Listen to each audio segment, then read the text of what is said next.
for a treat today. A little bit about housekeeping rules. The whole session will be about 60 to 75 minutes. We have 4 presenters today, about 10 to 15 minutes for presentation. All others will be muted when one presents.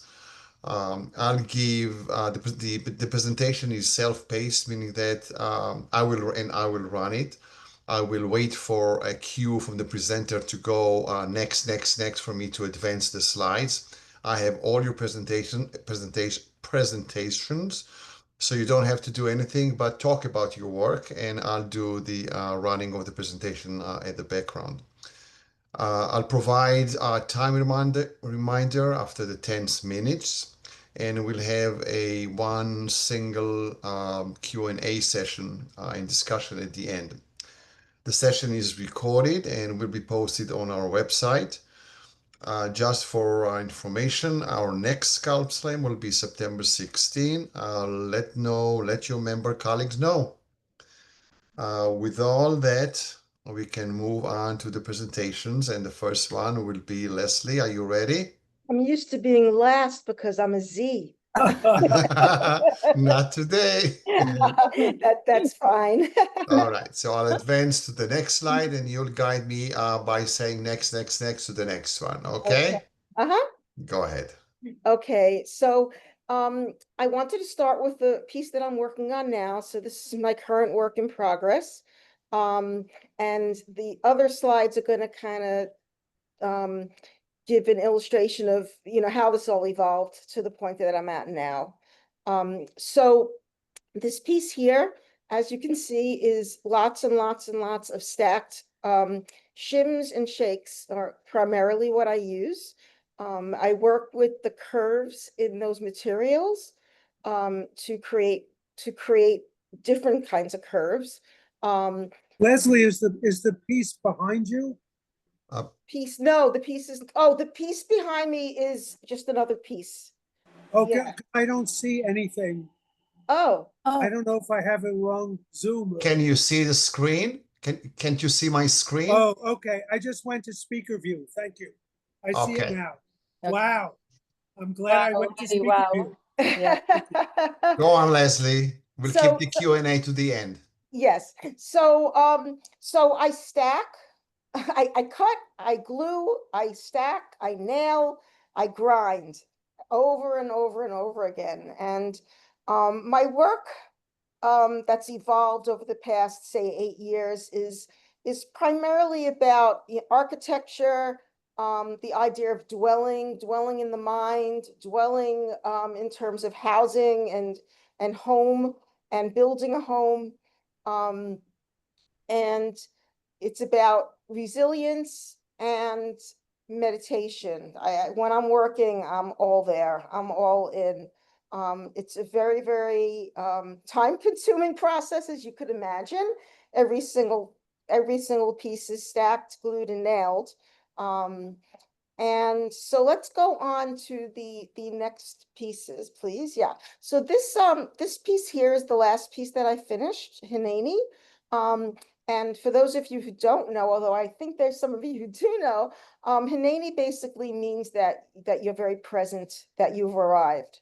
And this piece is actually going to be in the Danforth Jury Show that's coming up. And I started, I was doing a lot of, in space, 3-dimensional pieces. And then I started getting involved in working on sculptures on the wall, which kind of goes back to my history as a painter. I started as a painter, way back when in undergrad school, grad school, I started to really kind of evolve more into sculpture. When I work, especially on these wall pieces, they are, to me, very painterly. I'm thinking, it's like I'm thinking like a painter in many, many ways.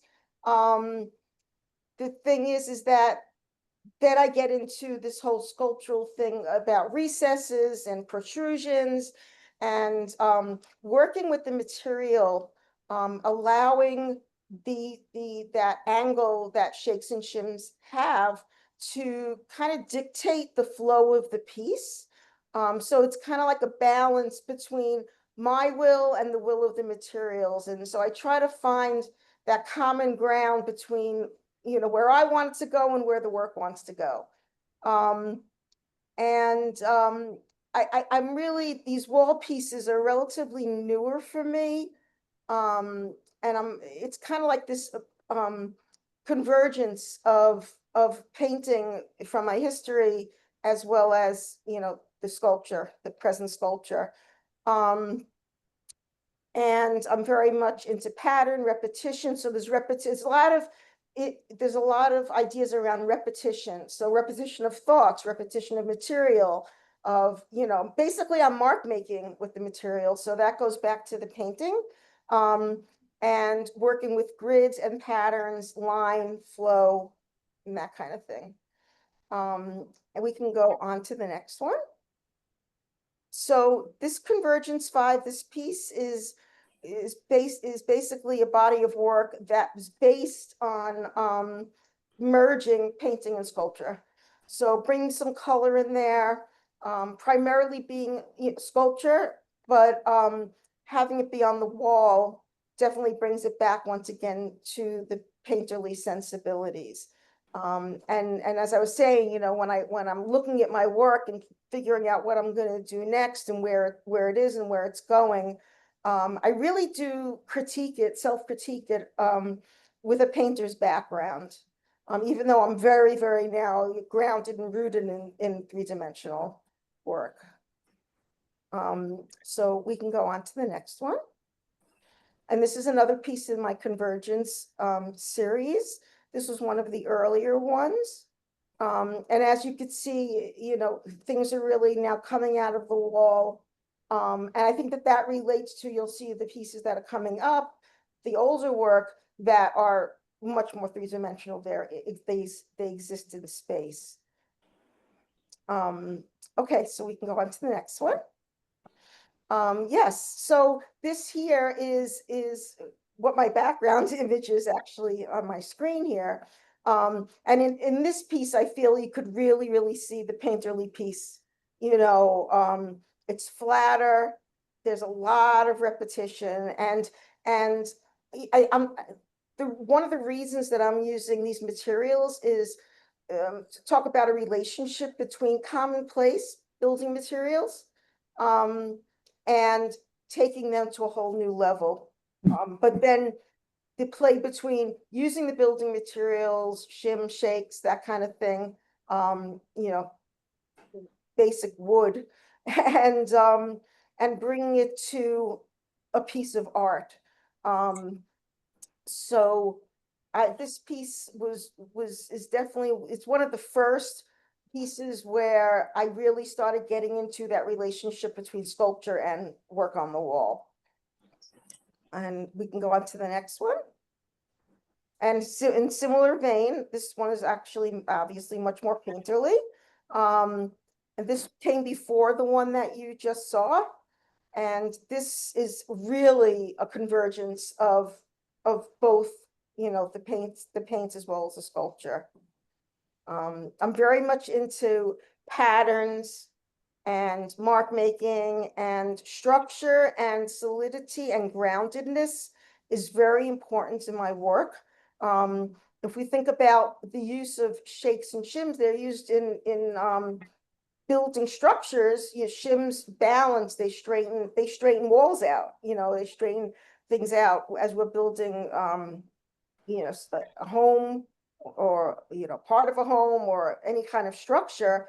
What I'm talking about in this work is the idea of using material that relates to something that's very, very commonplace, but bringing it to a whole new level. So we have like the ideas basically of dwelling in the mind, dwelling within the work, dwelling as a home, and then using the materials to work through those ideas. We can go on to the next one. And these are going backwards in time. So you can see this one is much more simple. This is one of my earlier wall pieces. And this was a lot of play with line, repetition, pattern. And once again, the use of those angles in the material. And we can go on to the next one. Same basic idea. I use, in terms of the color, I generally use stain and thin paint, so that it's once again talking about the idea of, what we do to our buildings. We paint them, we stain them. But me bringing color into it as on a more formal level. And I really enjoy when the color really soaks into the wood, especially cedar. For those of you who work with wood and know, cedar is my go-to wood because it does everything I want, including it receives nails really well. So I do work a lot with, my shims are generally cedar. Um, and yeah, so let's go on to the next one. Okay, so this is I put this in here, even though they're not sculptures, to show you the relationship in my mind between my two-dimensional work and my sculptures. So as I said, I am, historically, I'm a painter. But what I really like about these three examples is you could see that where the work is beginning to go. So we have these three paintings, but it's about similar ideas. A lot about the grid, and this kind of like this need to get, like, as a result of chaos of all of these materials, to get to structure and solidity and groundedness. So they have a lot of air in them, a lot of space in them, layers, which really come out in the sculptures as well. 10 minutes point. Yes. So now you can see my earlier work. This piece is actually at Rocky Neck now. And these pieces that you're going to see are the beginnings of using cedar shingles and shakes. And in this piece, so the curves in this really evolved because of the angles in those materials. And I also have these few pieces asphalt shingles as well, those black parts. So when people see this work, they say, "Oh, did you burn it?" And the answer is no. My grinder moves, as for those of you who use grinders, they move at a very fast speed. So they picked in this piece, like the asphalt was picked up by the grinder and then went into the wood, and kind of like that patina finish. You could see the bottom of it. My work, I'm very aware of how my work is presented, and I tend to avoid the whole pedestal idea, because for me, the whole piece is everything, and the pedestal or the foundation for the piece has to really work with the piece. And this is a good example of that. You could see that there's some indentations there. In these pieces, you can't see it, but you could see through the entire piece. So I play a lot with spacing of the shingles, of the material, to create these little recesses that are kind of like little hiding spaces that evolve as a result of stacking. And you can go on to the next one. And this also was around the same time frame. This actually, this piece, the rounder, more organic, the top, I guess you would say, sits inside of that stack of just linear wood. It just sits right in there. And then once again, the whole piece is important to me. So, going down to the ground with it is very, very integral to my work.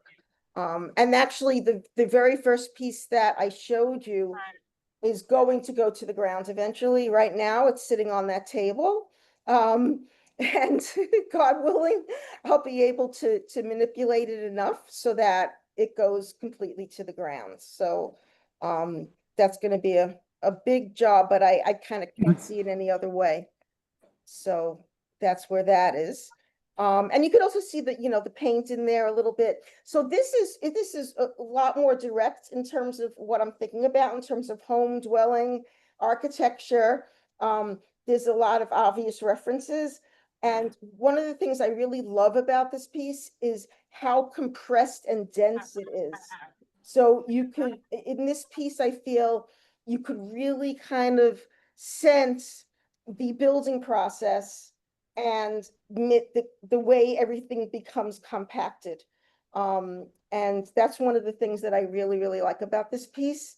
The whole point of departure series, the name of the series is about change, about leaving something old to discover something new.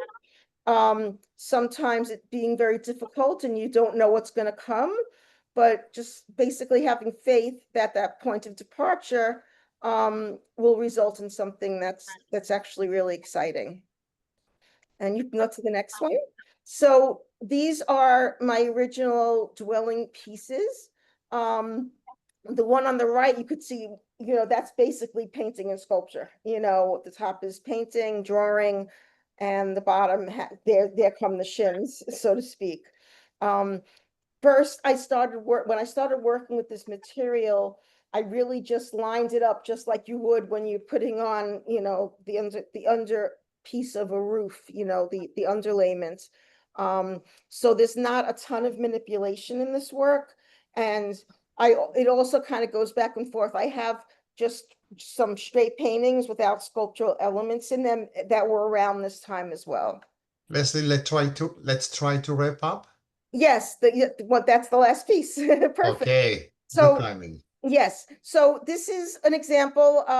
I've done some outdoor installations. And this piece here has been a bunch of places. It originated in 1992, just after graduate school. I was invited to a show at University of Maryland, Baltimore County. And the name of the show was called Confinements. So this work here is really about, and especially this is at Fruitlands. That's where this is installed in this photo. And what I really love about this is that it talks about, you can think of like horse stalls, division, separation, those kind of ideas in architecture. Okay, And, I think that's it. thank you. Thanks a lot. Thank you. And again, we'll reserve the Q&A session for all sessions at the end. So thank you again for the presentation. you. And the next one is Jared. Are you ready? I'm ready. Okay, so here's your first slide. Go for it. Okay. Hi all. I'm fairly new to this. Probably have been doing sculpture only the last 5 years or so. But I've been writing poetry since I was 8 or 9 years old. So that gives me about 70 years of that. Jerry, you have something open in addition to the phone? There's an echo. Oh, I'll turn off the fan. I may roast. Hold on. Is this better? Is this Yes. better? Okay. Sorry. So when I sculpt, I'm just saying I was new to it in the last 5 years. Finally found a master sculptor who does steel sculpture, found objects, but also obviously manipulates some of them. And I wanted to put it together with poetry, that I write at least one poem for every piece. And I've now written poem for other sculptors' pieces as well, and for some fine art as well. Next, and I call this arts pairing. And believe it or not, it goes back to the ancient Greeks and this piece called ekphrasis, which is the written description of a work of art or a verbal description of a visual work of art. And what's important, it's real or imagined. And actually, Homer's Odyssey and Iliad are considered the first example of this, the illustrations that went with his poem. Next. So this is called Symphony. It's a tribute to a 95-year-old friend of mine who wrote his first symphony in his late 80s, a retired radiologist from Hartford, Connecticut. And I was helping another sculptor, a guy named Michael Alfano, who doesn't do found objects as I do, but creates out of clay and resin. And his piano had been ruined in a flood in his basement. So knowing the way I did, he said, "Do you want it? I'm just going to throw it away." And that's what the big piece in the upper middle is. It's the inside of a upright piano. And this is the poem that goes with it. It's called Symphony Remembrance. And it describes his process. Even as a child, I felt it deep within me, coursing through me, looking to burst forth while never leaving. It was my parents, my siblings, my village, my world, a hum, a hymn, a prayer deep within me, looking to burst forth but never leaving. It was always the sounds, the rhythm, the music, the horns, the strings, the reeds, the keys, deep within me, looking to burst forth but never leaving. Until one day I sat by a keyboard and the music burst forth from my fingers, pressing different instruments, playing all those sounds from deep within me, bursting forth but never leaving. I am an old man, and that village, those people, that world are very far away, but they live in symphonic music outside of me, having burst forth but never leaving. Next. So this is a piece. In the last few years, I've really wanted to collaborate with people who have talents I couldn't hope to have.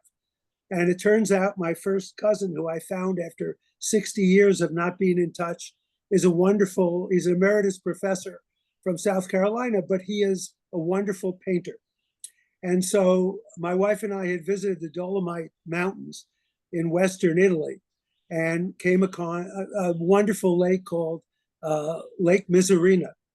And I came up with the idea of getting him a thick round piece of wood and having him paint one side, which is a daytime view of the lake with all of its reflections of the sky, the clouds, the mountains. And on the other side, the nighttime view of the same.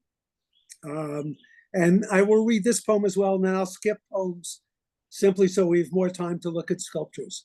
So I do the steel, and he did the painting based on my direction. This is called Misurina Rising. High in the Dolomites, mountain sky and clouds rise, reflect below. Easy on the eyes. Where else would mountain sky and clouds go? Beauty, a sight day and night. Brushstrokes play with light. The air, clean and clear, beckons, welcomes. Somehow being here elevates, not just the height, but it all feels right. Walking around the lake, senses awaken, each turn taken a turn toward ourselves. Our own reflections mirror back as we stare, taking a rare moment to contemplate, awaiting no revelation. Soon to board another train, moving toward another station. Basically, you can see in the steel part of this, I love to leave as much open as possible. I just love the feel of that. I also like doing pieces that are a tribute to people or about an event that has happened. And I guess that would be it for this sculpture. One thing I will mention in my sculpture is I was never a brilliant original thinker. So I'd be at meetings with 8 or 10 or 12 people, and my ideas were not the best original ideas. But I would hear and take everybody's ideas around the table and was wonderful at putting them all together. And people would nod their heads and say, that's what we want. And in a strange way, what I do physically is what I did at those meetings. By using found objects, I'm not great at creating something out of nothing, out of clay, out of resin. But what I do, and hopefully it works, is take pieces that exist and in the same way put them together and hope it's something beautiful. This is a tribute to a dear, dear friend of mine, named Orlando Bagwell, who is a great award-winning documentary filmmaker. And he now has dementia. So this is called, his name is Orlando. His nickname was O. You'll see a lot of circles, which I love, representing O or Orlando.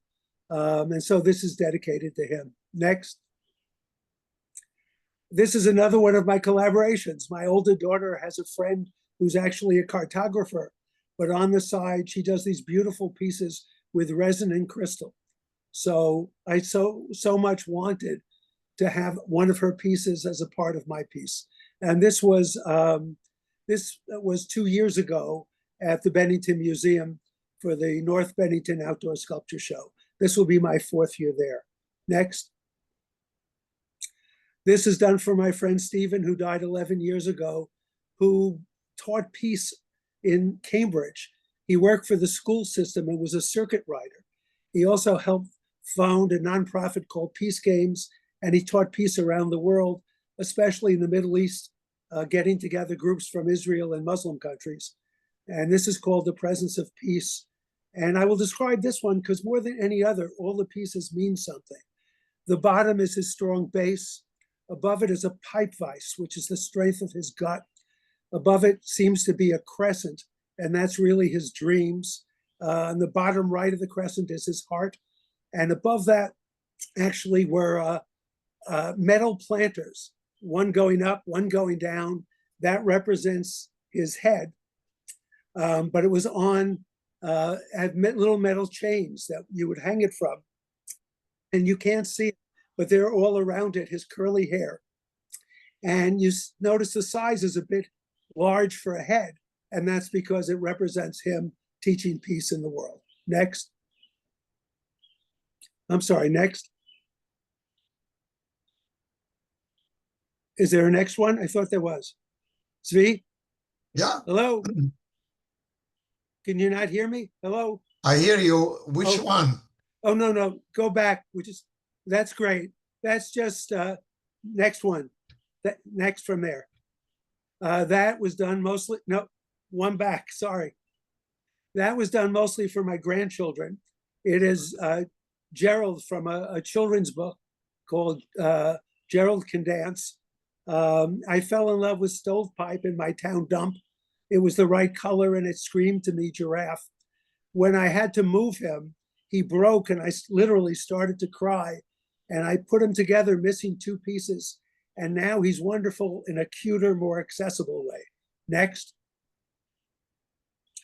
This is my granddaughter, Ruby. Next. This is called Give Me a Break, with a poem that matches it, which is a little more political, about give me a break as you try to stop us from having free speech, books and libraries, etc. Next. This is called The Question, one of my earlier works, and the background is Still Standing O that I showed you earlier. This is my back deck, so a lot of my pieces are around our house. I'll do this one in the poem. It's called The Question, and it's a very simple poem. The question, the answer is justice. We are on jeopardy. We are in jeopardy. So what is the question? What only exists if we all receive it? Next.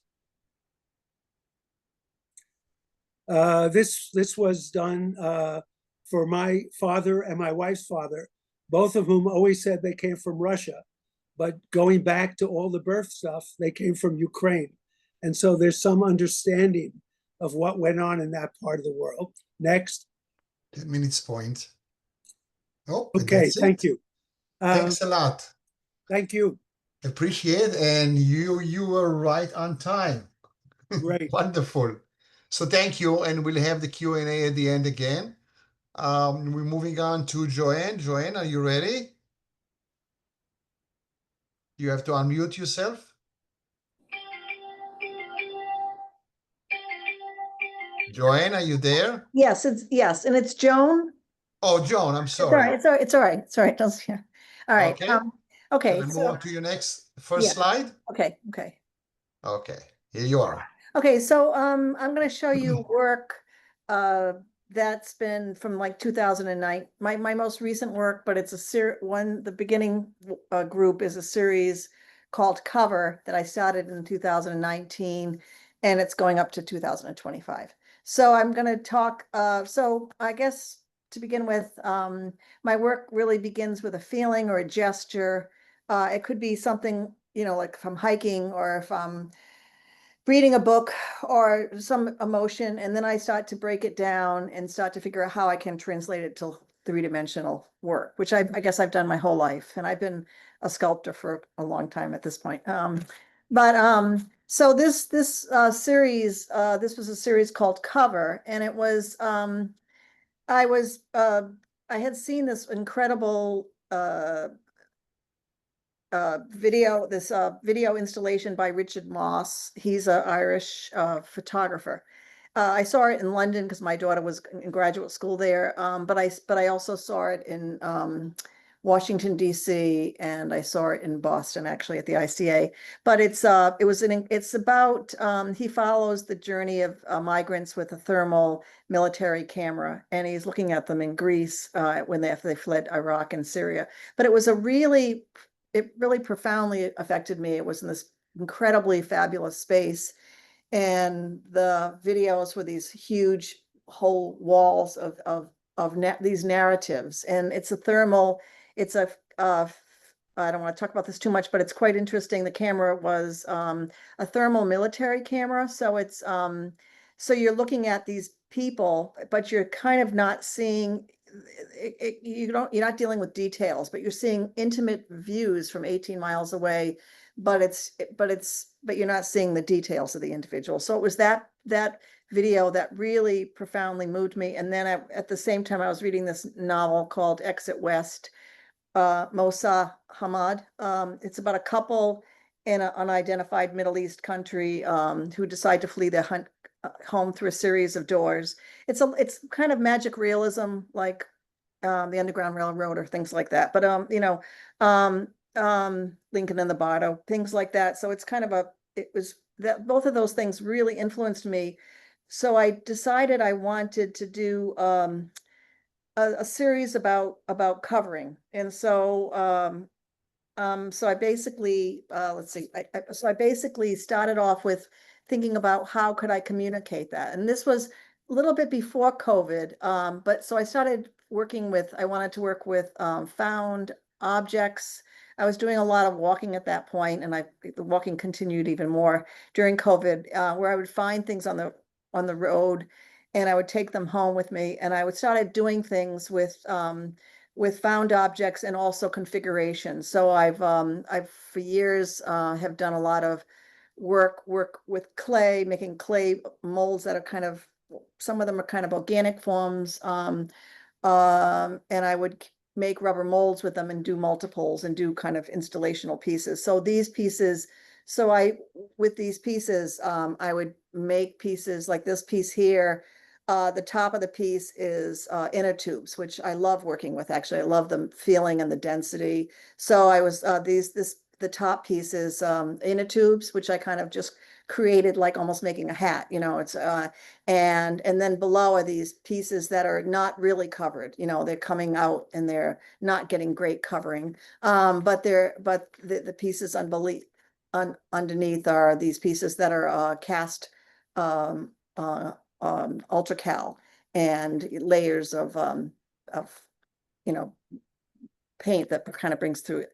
So that was that was the second piece I did with this idea of cover. And I started just so it's something I've been really liking to do the last couple of years, is doing pieces where I really don't know where it's going to go. I have no, I don't know what the end result's going to look like, but I start off with a premise and a feeling, a direction, a loose premise, and I stop building the piece. And from working for so long, I think, okay, well, how can I build this? And what can I use, what materials?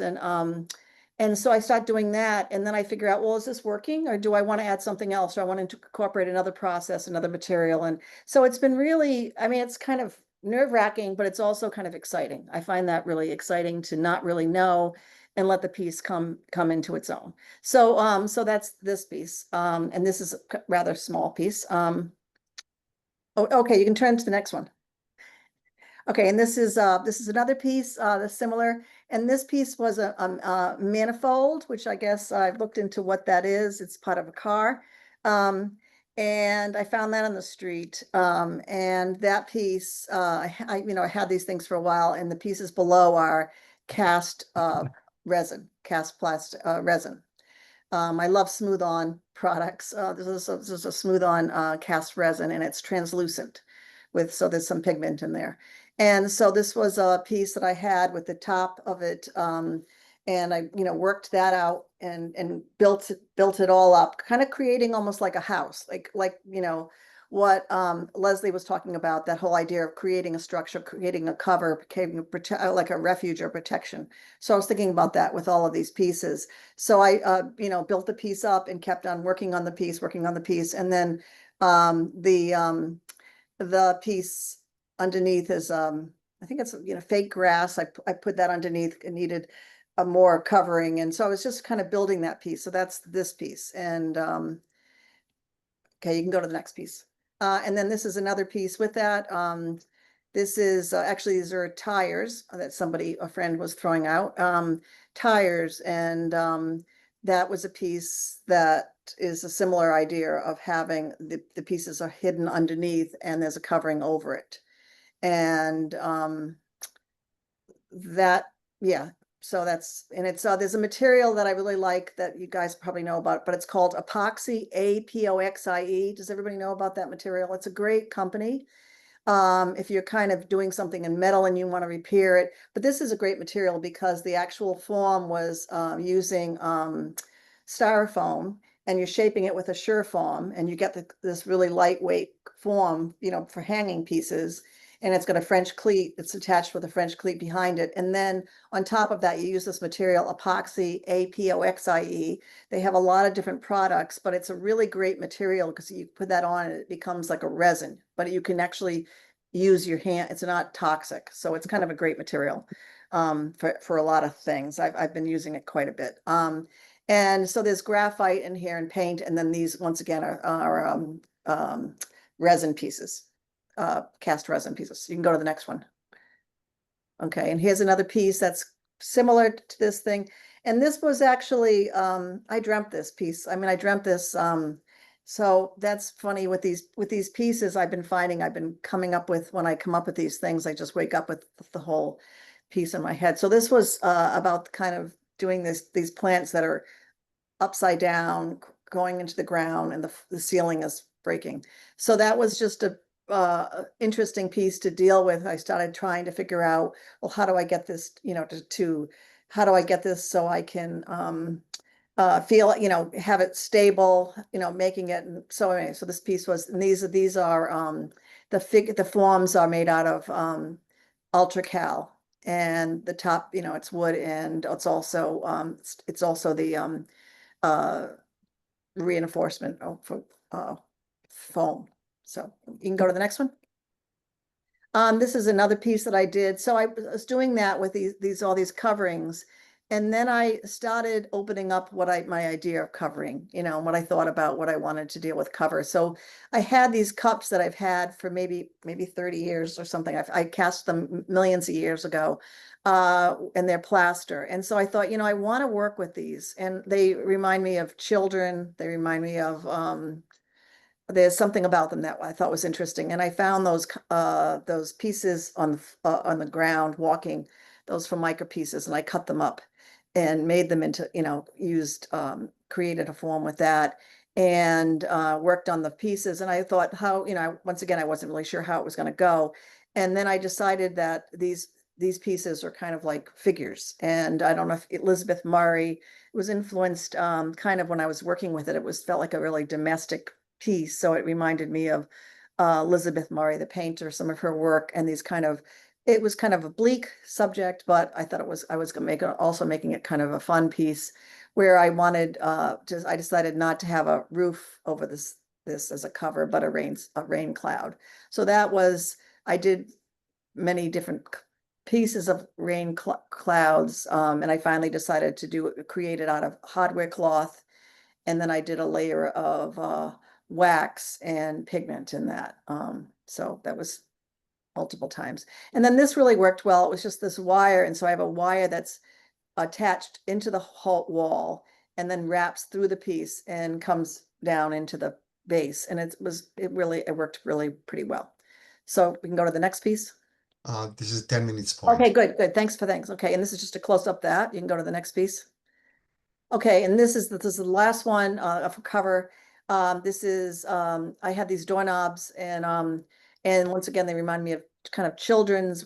They were in they were doorknobs, and so I knew I wanted to work with those.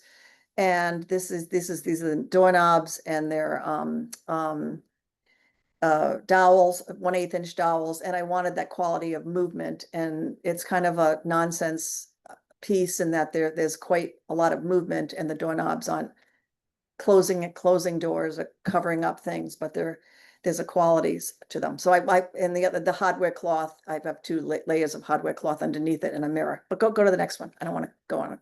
Okay, that's close up. Okay. The next one. All right, this is another piece. This is another found object piece. It's inner tubes again. When I was teaching at this place, and I got all these big truck tires that we would use, use inner tubes for mold making and stuff like that. But anyway, I have a lot of this stuff, and I do love this material. So it's basically, that's like a place to put flowers in a Victorian cemetery or something. So someone gave me that.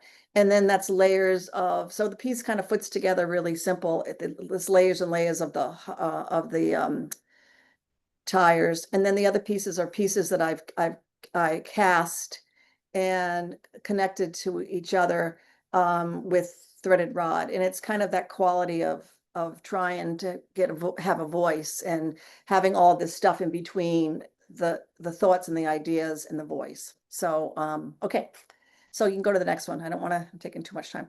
All right. Then from there, I started I decided I wanted to just start working with, I wanted to do a piece with just form. And these forms were the forms that I was using earlier in the other pieces, but I wanted to do them so they felt very kind of not naked, but very like not a lot of paint. So these are cast in ultracal with a shellac denatured alcohol and just a really thin layer of oil paint and turp or something on top of it. So it really feels like a skin. And this was kind of, once again, looking at what's going on in the world, and everyone gathering, and people are moving and trying to find places to live and try to be. This is called gathering, so I wanted it to feel that way. With the mouth, I think of the whole as a mouth, either a mouth or it's a opening. So that piece is called gathering, and you can just look at a close up of it. You can go to the next one, and this is a close up of it. So it's basically okay. Next one. Okay, next one. Let's go to the next one because we're finishing up. Too much time. Okay, go ahead. Next one. One more. Oh, can we go one more? Okay, so I'll just go through these quick. So these are, you can go through these. I think I've taken up too much time. Okay, and then close up the last one. Okay, so this was the same idea of the same piece, but I wanted to work with translucency. So I did another mold with a back and worked with light with it. So it's, this piece was a similar concept, but it has light inside it. Okay, that's it. Okay. Thank you. Sorry. Thank you. Thank you very much. Yeah, thanks. And we are at the last presentation of today. Justin, are you ready? I am. How you doing? Okay. First slide. Yep, go for it. All right, so this is a group of pieces I've been doing as a teacher. You have some at echo. Silvermine. Yeah, I don't have any audio devices, so I'm not sure where that's coming from. Weird. I'll try to. It's better now. Anyway, I teach bronze casting at the Silvermine, and I've been using that foundry to experiment a bit with the bronze process. I was really, I used to work professionally in a foundry, and it's a very laborious, intensive long process. And so I was really kind of wanted to see what I could do to make the process more spontaneous for me and more entertaining. I had a pretty good grip on the process and the technical skills that it took. So, in my capacity as a artistic director for my wife's company, I do a lot of puppets and I work with a lot of natural materials for her. And I really have been interested in just combining and the use of natural materials and how far I could take them into more formal sculptural processes. So I began sculpting in natural fibers, which that figure you see before you is sculpted out of burlap. I also do a lot of mixed media work. So the moon itself is individually welded pieces of copper that I welded into sheets, which I then hammered into carved wooden molds. The moon actually took longer than the entire bronze took to make. Um, and then it goes into a steel base with an acacia wood bottom. Uh, you can go to the next slide. This was actually the very first one I did. I just literally the night before I sculpted the figure in burlap, drove it over to the school, sprued it up, and ran and just put it right into ceramic shell. And I had no idea whether or not this process would even work. Natural fibers are actually a lot of natural materials in general are more challenging to burn out successfully in bronze casting. They tend to turn to charcoal, and you have to really make sure your heat is distributed evenly. So I really had no idea what would happen when I cast the bronze in this piece. This was the very first one, and then I hammered the grasses individually and carved the wood base for it. But it's fun. I mean, they were a lot of fun because I never have any idea what's going to happen. Typically in bronze casting, that's the exact opposite of what you want. You have such control over the process. You do a formalized wax, you do molds, you do all these things to make sure that there is no mystery in the process. And this has been just a lot of fun. Every time I do it, I don't know what I'm going to get. You can go to the next one. This again, I did the night before. I just took all these burlap. I had a few different types of burlap and fibers and string and stuff, and I kind of put it all together in this big head and then sculpted a wax face on it, and welded it to a steel base. But I mean, the process has been it's changed my thinking with the actual process of bronze casting and how I approach it. Now more of my students are starting to mess around with twigs and rope and other things where and just departing from the traditional processes of bronze casting. You can go to the next one. This is another one. Um, I've been starting to just do these little elements. I have a theater background too, so I like to have characters. In my bronzes, I treat them more as narrative events. Um, I do really enjoy just messing around with the layers and the material itself. The basis of my work is really around the idea that the materials participate in the narrative of any sculpture and how you use them as a strong voice in the piece. They're not just, I just did bronze or I just did marble, I just did whatever. I strongly believe that the very choice of the material and how you execute it plays a large part in the story you're trying to tell with the piece. And these are obviously more narrative pieces than some of my other work, so it's even more important to do that. The base of this is welded steel or ground steel so that I could bury the fish and make it look like it had ripples. And I can't remember what kind of wood that is. You can do a next one. I think there's a detail. So yeah, that's all ground steel, and then I think I TIG welded bronze to create ripples in this steel. I like to make materials do things you don't expect them to do. And I think the next one, you can go to the next one. So this is some shots. I have a couple of process shots. This is the piece I just showed at the Thread Needle Gallery, little things. And I used a failed wax sculpture that I had. And I started gluing pond grasses that I had used for the masks, one of my wife's masks. I still had a giant bushel of these grasses. And I started just layering them on. I think the whole process of attaching the grasses to this mask took about 3 weeks. It was very slow getting the grasses to stick, but I would invert each layer to try to get as much of the um, different cell structures of the grasses to show up. Again, I didn't know if this would work. There's no mold for this. This was just go for it. You can use the next slide. This is the completed original. It's sealed. The white you can see at the base was a handmade paper that I cut up, and I just needed some transition and resolution, and all the grasses were the same size, so I decided just to use handmade paper to bring the scale down to the base, and then the base itself was burlap dipped in wax. And then this is at the school. I just did all the spruing and venting. Next shot. This is a ceramic shell for anybody that's never seen bronze casting. We put the originals or the pattern waxes into this liquid ceramic and then dip it in a super fine silica sand. That picks up all the details. Bronze will pick up thumbprints using this process. It takes about 8 or 9 coats. You have to let each coat dry. It takes a while. And then once these are dry, you put them in a kiln and you burn them out. And this is where I was saying where the original materials are actually kind of challenging because you don't know how they're going to burn out. I know exactly how wax is going to burn out. I know how long it's going to take. But with natural materials, I don't know. So I have to constantly check and recheck. Sometimes the burlap turns to charcoal inside the molds. Next shot. So you can press play. I don't know if this will work. I edited a little video of pouring the metal. I don't know if it'll work. Oh, maybe it does. So this is pouring little things at the school. Again, I don't know if anybody has ever seen this before. Some people have, some haven't. This metal is around 2100 degrees Fahrenheit. I pour them hot because of the details. Bronze can be a little sluggish, so you have to pour hot when you want fine detail. That's just skimming impurities.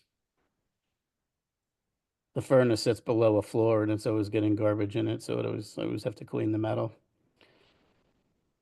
Mine is on the left, that white shell.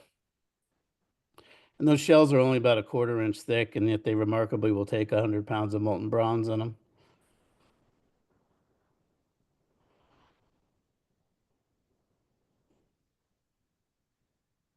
My student was gracious enough not to run screaming. I always have to find each semester I have to find a student willing to do this with me. You find out if you're afraid of fire or not real quick. But I control the bronze. You have to control the stream. You can't interrupt it once you start pouring. And that's it for that one. Next. Oh, there's that. I forgot. Yeah, that's it. Starting over again. V, you can go to the next one.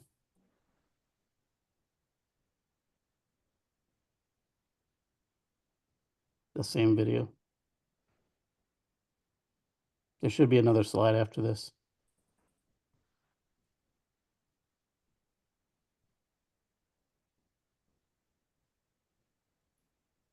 Zvi, you don't have to re-show this if you don't want, unless you want to. Okay. So that's it after I poured it. I just broke it up. This is about 40 minutes after I poured it. Once again, not really knowing what I have until I start cleaning it up. But this was a good sign, seeing all the lines of the grasses. Next slide. And that's the finished bronze. The mouse I included because when I was sculpting it, I had a mouse running back and forth in my furnace room. He got immortalized. My wife's like, she's like, "Do you see the mouse?" I'm like, "Yes." He keeps running back and forth because he's freaking out that I'm there, and he's usually has free reign at night. So, and that's it for this. I am doing more of these every time I do every semester. I do at least one bronze out of this process. It's purely experimental, but I've got a few now. I like to see where it goes. I have no idea where it's going to go. And I think that's it for me. I think that's. Yes, it is. Amazing process. Mm.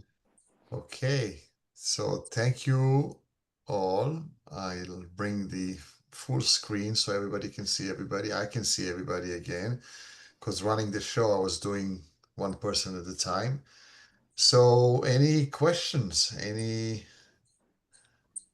I just want to say real quick that it was really an honor and a pleasure to see all the work that you guys do, because this is totally foreign to me, and I just loved it. So you're all amazing. Thank you.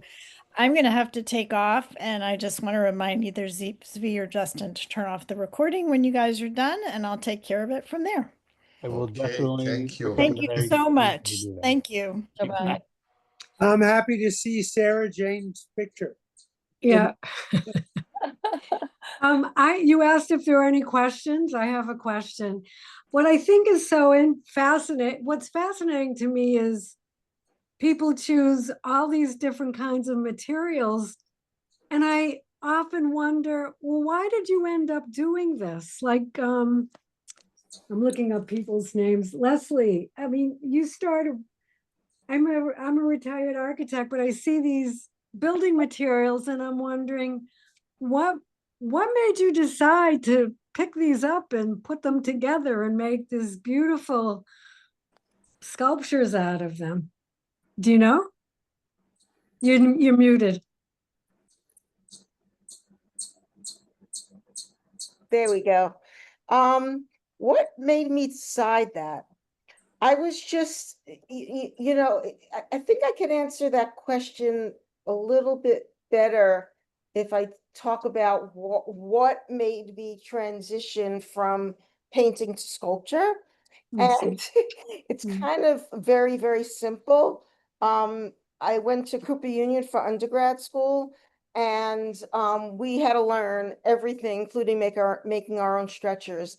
And the point came where I was more interested in making the stretchers than painting. And that's what sparked that. So it was way back. Now, these particular materials, the ideas that I'm thinking about in terms of like dwelling and building and protection and separation, isolation, all of those things, I think are illustrated through the original use of the materials, but using them in a totally different way. And particularly the curves that evolve because of the shape of these shakes and shims. Well, I have the same question for everybody, but that means I'm asking all the questions, so I can But Sarah, rest. I'd like to respond to that quickly because mine is total happenstance. In retirement, for 5 years, I looked for some art, for someone to let me apprentice and teach me skills. And I found this wonderful guy who did the hugest mobiles you could imagine, different colors, hang from cathedral ceilings. Every artist I found wanted to work alone, didn't want to be bothered with a helper, until I found this one extraordinary guy, Peter Barrett, in Great Barrington, Mass. And we went out to breakfast, and then he took me on. And that's the only way I can do what I do, is with his tutelage. And he was a found object steel sculptor. I love the idea of connecting poetry to sculpture. I think it's very encompassing that you increase the range of perception, not just the visual one, but also the melodic rhythm in words that comes along with it. It's a great idea. And it turns out that some of my sculptor colleagues, a few people at the Mount in Lenox, have been able to give the poems to the buyers of their sculptures, which is a nice marketing piece. Yeah, yeah. I was amazed also by the process, Justin. I didn't realize how encompassing and how complicated and physical challenging is this process. It is. I mean, I got into bronze also by accident because I moved to Pietrasanta when I was in my 20s to learn to, to really become a stone carver. And I was surrounded by all these foundries and artists working in it. And I found a book in Italian that was written in the 50s in black and white on casting. And so I rode my bike to a junkyard and after a lot of hand waving, eventually figured it, like bought this big block of tin from the guy, and I put it on my handlebars, rode it back, and cut it up with a hacksaw, which is insane. And then I started casting right in the yard, and I still have the very first casting I ever did.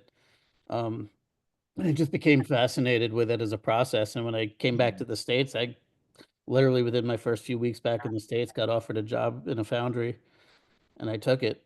And it just, as a kid, I grew up in New York, and I would go into the Met, and I just wanted to know how everything in there was made, and I was just determined to figure it out.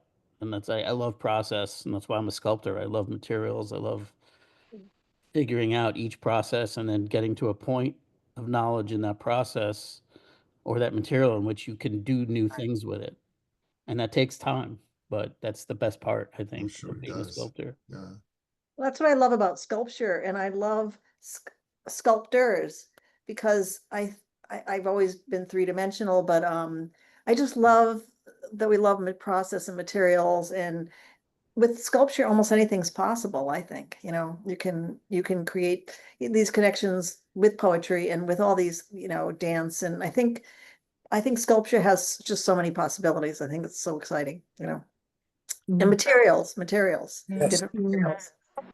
So that's Um, what's exciting about all the arts, is that not only can you create something, but and I'm sure this is like with Justin, you create materials. Oh yeah, I mean, yeah, what era were people really able to create so many different materials? It's yeah, amazing. yeah. I think it's very exciting. Or the Um, way in which you manipulate the materials, Yes. Well, because you have materials and then you have processes. And there's so many processes you could engage with, and all of that, what someone said a couple of minutes ago, is how the materials are just such an important piece, but then the process and scale and all that stuff I just think is so much fun, which is, why we like to do what we do. But I yeah, think sculpture, in a way that a lot of art forms don't, describes time. yeah, yeah, My first question I get when I show work or I have something like stone or some pieces, how long did that take? yeah, Or if it's big, and it's always a question of time, yeah. and that's just a fascinating aspect of sculpture.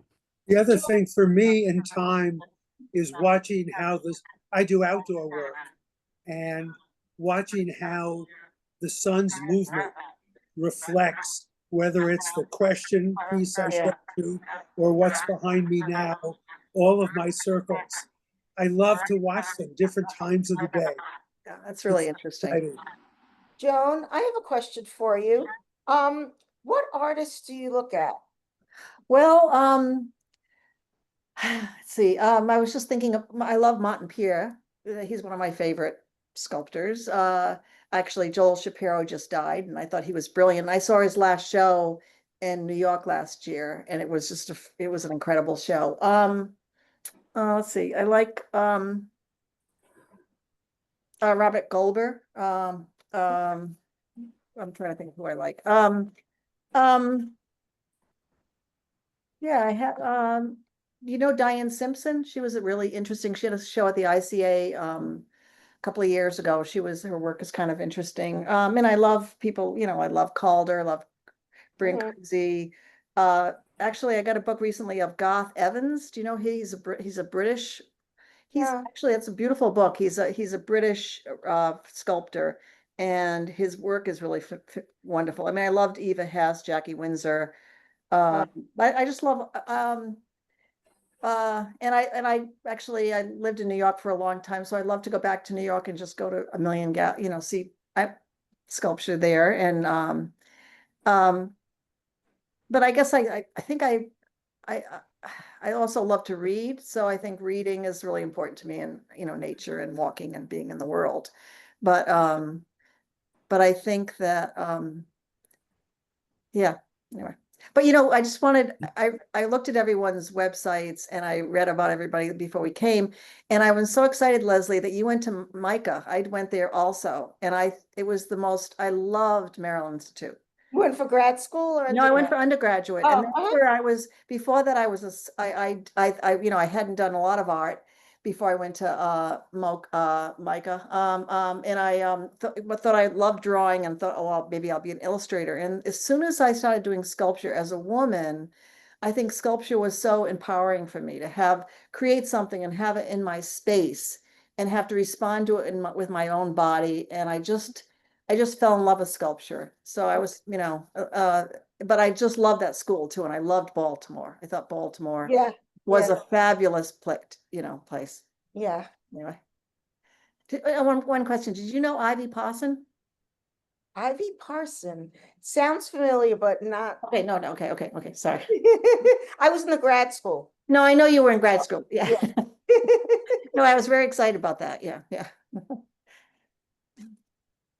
For those of you who haven't seen the Jack Whitten show, Oh, I'm gonna see at that. the MoMA, Yeah, I'm gonna see I that. just Yeah. took my second look.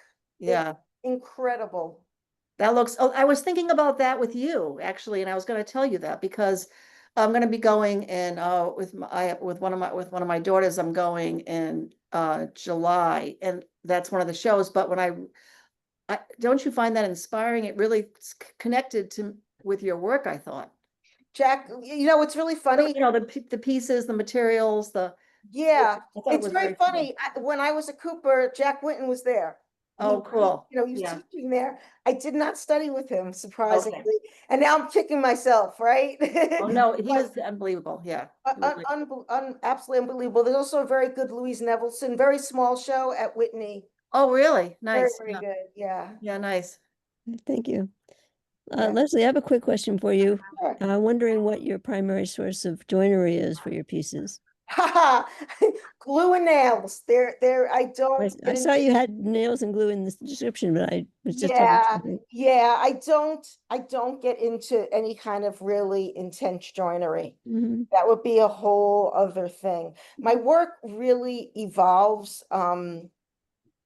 It really evolves and it uncovers itself as it's building. So to create a joint for something, the process is it doesn't seem to work with the way that my work evolves.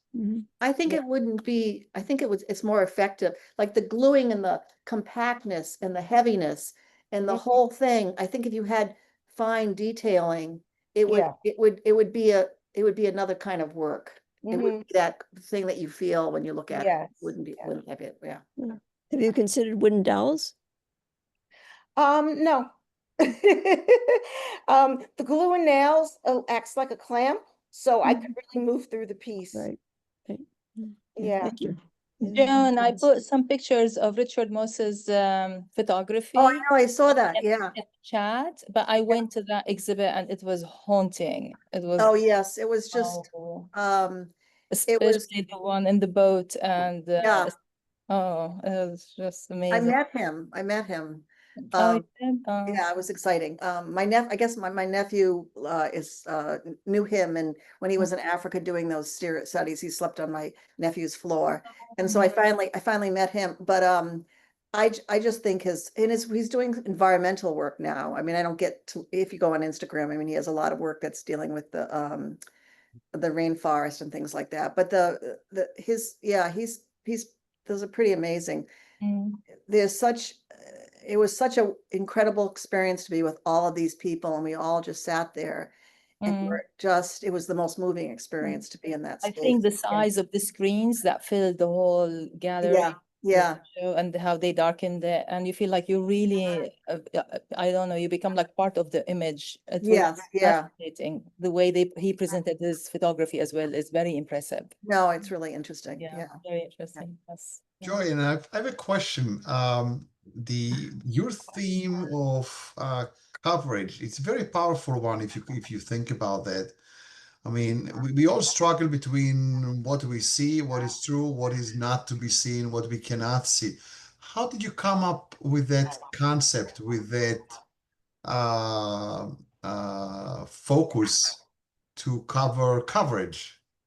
Well, I think I was just, I was reading, in the morning I get up, I read, the paper, I read the paper, and I guess I've just been feeling different times in my life, my work has been influenced by different things like hiking, or I have a 30-year-old and a 33-year-old, my children at certain times in their life, certain gestational elements or things. But now I feel like everything I'm doing, I can't help it. Everything is the political. I mean, it's just such a heartbreaking time now that I feel like, so when I was reading those, looking at the video by Richard Moss, and also reading these different, I read a number of books that were really interesting just about, the situation. And so I started thinking about, it's almost like, it's going to sound really odd. So I don't want to say dollhouse, but it's like I'm trying to make something better and trying to make the world better by me doing these things. And I'm not making the world better, but I just wanted that idea. So what I was looking for is what I did is I couldn't come up with oh, here it is. So I was looking at all these different words that I wanted to, because I was writing pages about what I was thinking about. But then I finally came upon the definition, which is protection, shelter, concealment, anything that veils, screens, or shuts from sight, an assumed identity, occupation, or business that masks the true or real way. And I liked that. I guess I really love words. And so I just like what that went for. So now I think I'm going to continue this, we'll see, but with cover, I just find that in the beginning it's opening up to a lot of other things. But I just think Thank you. that I just find that right now it's it's mostly about people in the world, and it's just so heartbreaking. Thank you for sharing. You're welcome. Yeah. Thank you. Any more questions? Justin, what else have you experimented with besides from raffia or whatever fiber you Oh, use? you mean for the bronze? Yeah.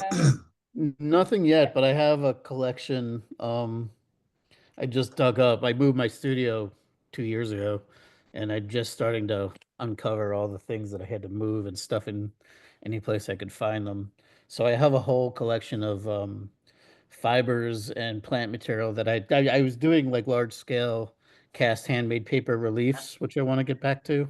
Mm. I really Oh. started getting just really into paper making and Oh, sort of Yeah. not just the meditation of that, but how I can again scale that up into more like using my skills as in traditional sculpture, or just do these really large scale reliefs. And so I started just collecting plant materials. So I Oh. have like bins and bins and bins of everything from like tomatillo husks to like I was growing sunflowers for a while, and then I would just cut the stalks and save them for paper making.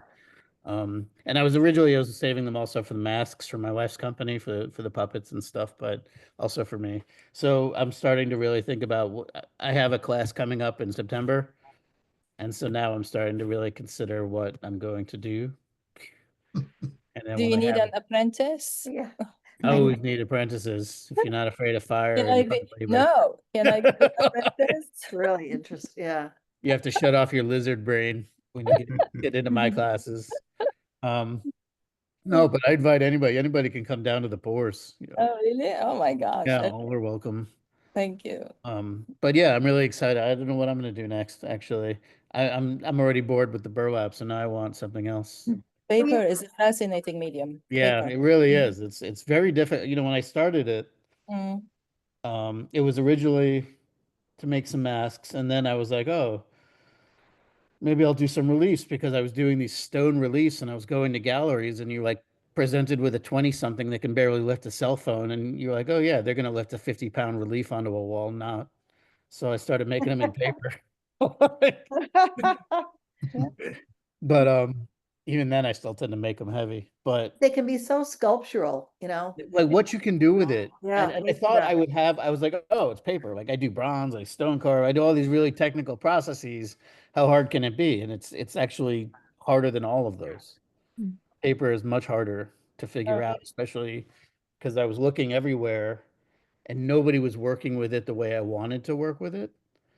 Like you see a lot of sculptural paper, but it's usually like long fiber stuff draped over twigs to made to look like flesh over skeletal structure. I just really didn't like what people were doing sculpturally with paper, which were kind of modified lanterns, really, is what a lot of people were doing in some version or another. Mhm. And I wanted to do real sculpture with the paper, and I needed to Like folding origami and then no, pour it. no, like casting and building and Mm, doing like my work, but with this medium that was unwieldy and Mhm. unpredictable.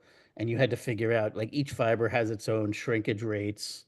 true. You have to try to predict that in the casting process, but you don't know how it's going to behave until like 3 weeks later. I would have to build tents with dehumidifiers and vacuum systems. Like I invented all these different things to do this weird process in my dark little like freezing cold Fascinating. So, Yeah. studio. so But beyond the engineering and planning, you leave a wide gap to unpredictable stuff. yeah, Actually, Yeah. you like that. yeah. I mean, it's fun because that's the Yeah. challenge. I mean, Yes. I know, welding and metals, those are science to death, that there's no guesswork in metalwork, really.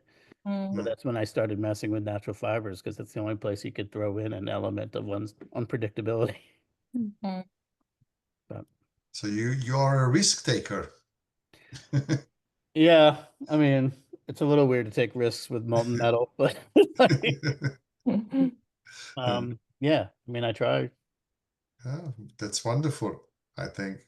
It's hard Yes. to do something new with a several thousand-year-old Yeah. process. Wow. Can you use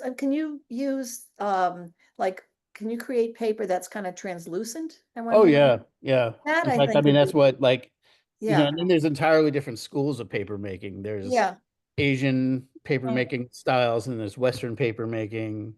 yeah. Yeah, so like, and then you can combine those processes.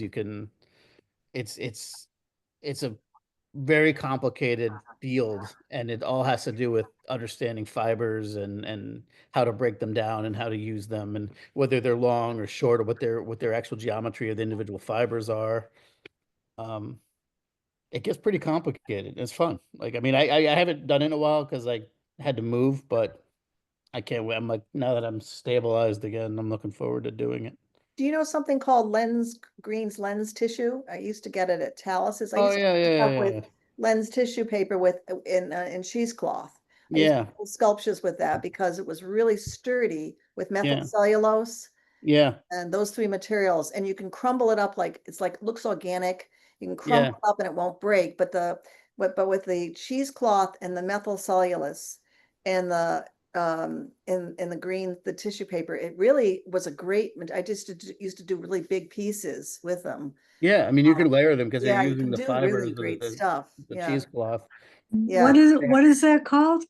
Well, there's something called it was called Green's lens tissue, and I think it's for like cleaning your glasses or something. Oh, But I Mhm. used to buy large sheets of it from Talis. It was a library supply company. I think it still exists in I think it might be in Brooklyn, and that with methyl cellulose, really good methyl cellulose, and cheesecloth, the three of those materials, because and I've actually just used the lens tissue paper. I did a installation a billion years ago. We're making paper bags with this, so they felt very ephemeral and they were really delicate. But they were just with just the paper itself. It's a really nice Yeah. paper. If But you I think look at there's so in like many. traditional kimonos in Japan, like true Mm. kimonos were originally done by weaving paper fibers with silk fibers. So Oh, kimonos were interesting. actually mostly Yeah, paper. yeah. And there's actually one at the Met still. I think they still have one in their collection, but Cool. And that's how they do their doors. They're made of paper as well. yeah, Washing. and those are, Yeah, those yeah, are yeah. they're misnamed, they're mislabeled rice paper. They're not actually rice. They're actually made from white Oh, yeah, mulberry. no. Yeah. Everything is called rice, but it's not rice. Yeah. Yeah. And then there was, I got interested also in the idea that there was I mean, one in Japan in the winter, paper making was reserved for, was done by agricultural villages because they had no other way to survive in the winter months. That was their only source of income. So they would generate paper for the empire, as a source of income. But also, there was an island in Polynesia. The group doesn't even exist anymore. But the whole village would get together and make one giant sheet of paper. Oh, It was like a huge communal celebration. Once a year, they would make this sheet of paper that was like 30 or 40 feet long. And there's only a few samples of that left in the world, but as a communal act, it kind of became a really fascinating idea. Yeah. Definitely. So Does anyone know about things like I've been wanting to do Duralaw. There's some really great paper for sculpture, and I haven't used it yet, but I've looked it up a lot. There's something called Duralaw, and where you can paint. There's some that's that can be shiny and it can be shiny, or there's some that you can paint on one side with ink and the other side on with paint, and I are those like. pre-made sheets. I don't think I've seen Yeah, those. so they have rolls of it. I like the idea of translucency, so I've always thought about you doing something with plexiglass, and there's something called absorbent ground, and you put that on plexiglass, and you can paint something that looks like a painting. But then if you have areas that are translucent, I mean, I have no idea, I haven't done anything with it, but I love the idea of that stuff. I love working with translucent materials, window screen or acrylic or something. And I think that idea of some of these papers, they're super sturdy, or the Yuppie, is that called Yuppie? The that paper that's translucent, that really great plastic paper. I mean, it's all about the fibers and how they're laid out, and then their additives, yeah. Almost all papers, modern papers, have some kind of seizing in them, which is, either methyl cellulose or something more complicated. That essentially make it a water resistant, so you can paint and draw on them. Because raw papers, if you just cast a sheet of paper and then try to draw on it, the ink bleeds all over the place, because you need to seize it or add some kind of an internal water resistance. And then when I do my paper, I add calcium carbonate, because it buffers it so that it makes it archival, Oh, so that they don't turn yellow over the years. I mean, there's a lot of it's a complicated science. It gets really fascinating. Yeah. But if you wipe your paper with oil, any kind of oil, doesn't have to be olive oil, it becomes translucent. Yeah. So you can see through it. Yeah. It's kind of interesting. Yeah. Oh, wax and paper. Wax is really interesting to use. I've used graphite with cold wax medium and on paper, and that was a really nice process to build, for a sculpture. But that quality of working with paper like that with wax is a hugely overlooked technology in the development of mankind and civilization. Paper. It was what allowed us to record our stories, allowed us to transmit information to the masses. We didn't have to carve every story into a wall and then drag everybody to church to learn anything. You were able to distribute information across the whole world because of paper. Paper decreased the durability of information, because paper you can crumble and throw away. Yeah. You're not going to do it to papyrus stone, or that it took you a year to produce. But stone crumbles and wears down. Yeah. I'll just say it was an interesting turn point in civilization, anthropologically, the development of paper. Yeah. All right. So thank you, everybody. It was really delightful. This is so interesting. This is great. Thank you so much. Everybody that the next session is Thank you, guys. September 16. If you know anybody who's going to be interested, your colleague, your NISA friend, let them know. We have right now 2 candidates for the September 16. I need 2 more people. So if you know some, volunteer them and I'll pursue it too. Okay. So thank you very much for your presentations and your thoughtful comments and interaction. Thank you. Yeah. Thank you. You were brilliant. Really. Yeah, thanks so much. Bye. Thank you, guys. Bye. Good Bye-bye. night.